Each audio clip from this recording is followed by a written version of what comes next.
Today we're going to show you how to change a mainspring on a Lincoln Infinity Series automatic tread.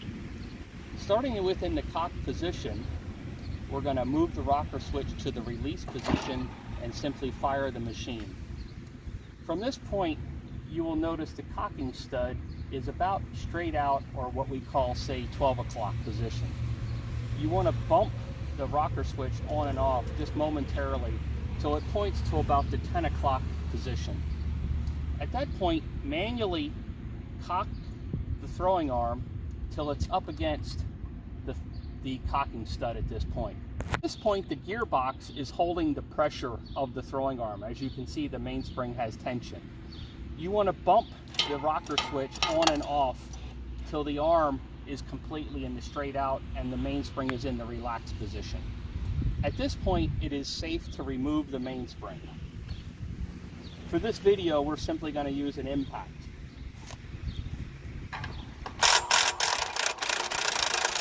And you can just remove the spring from that point.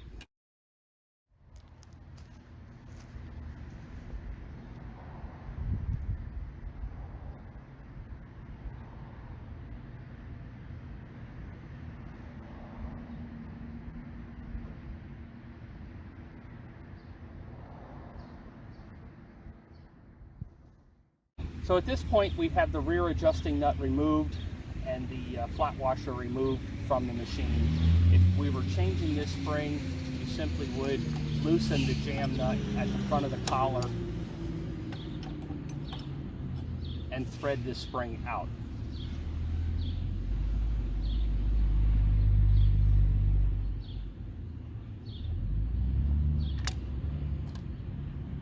To reinstall the spring, we just do this in the reverse rotation.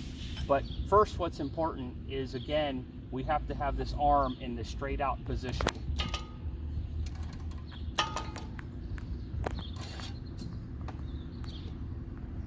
At this point, it'll be the closest, the collar is the closest to the anchor point of the spring.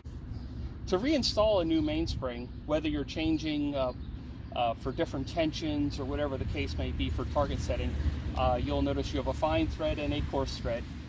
Simply start the fine thread on the front collar.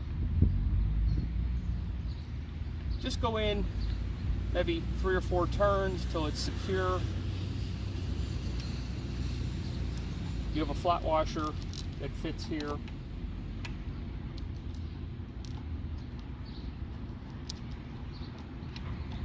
Simply feed that through the casting and such. If you have a little bit of grease available, put a little bit of grease on the threads. It just helps with adjusting at the later date.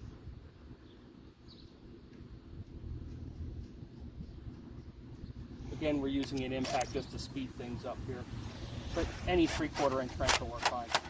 Put a little bit of tension on that nut, and that will force, as you're turning, it'll force this front stud to be threaded into the collar. As you can see, this is turning. We do house a bearing inside that collar, so you don't want to bottom out the stud to the point that it would damage that bearing. So as you're threading this in, you'll feel that it'll come to a stop because it's against that bearing.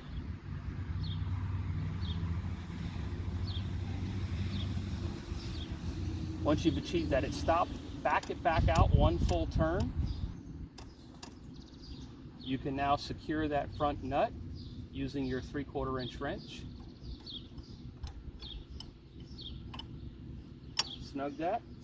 And at this point, we're just going to adjust this. We're not really sure what we need for tension, but